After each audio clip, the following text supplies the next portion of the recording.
Hello, welcome back to Rev Endurance Sports and another edition of what is in our stand today. Today, I'd like to talk to you about bike maintenance, whether that be preventative or just maybe you're getting on your trainer, indoor trainer and stuff. And we're still in the midst, today's April the 8th, 2020. We're still in the midst of this COVID pandemic.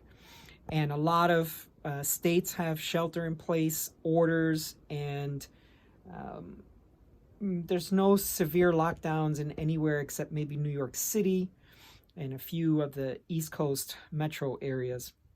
But here in Southern California, people are still riding.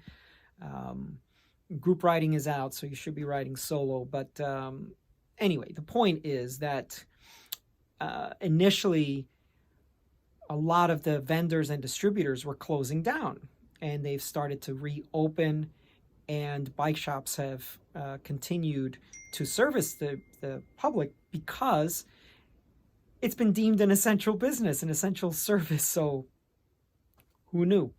I guess transportation or something. So it's an underground movement, and apparently maybe grassroots movement.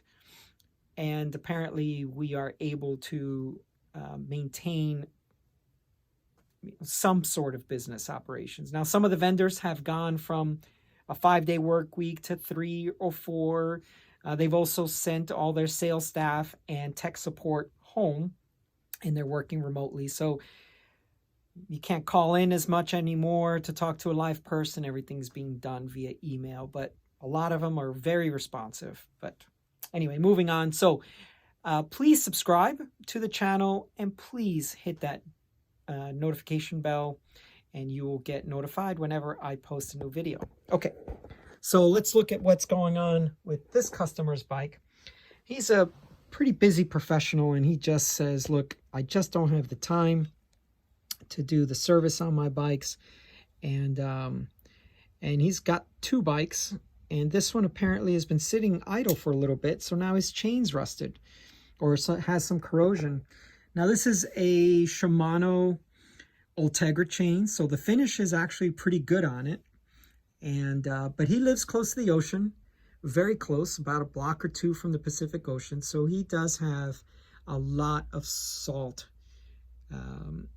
in the moisture, in morning dew or evening time frame. So there is a lot of salt in the air, and it just corrodes everything. So we're going to clean this up a little bit and get him back on the road. He's also got some front derailleur shifting issues, and then his crankset has come loose. So hopefully you can see that. And this is a rotor crankset, so we'll just have to tighten this up.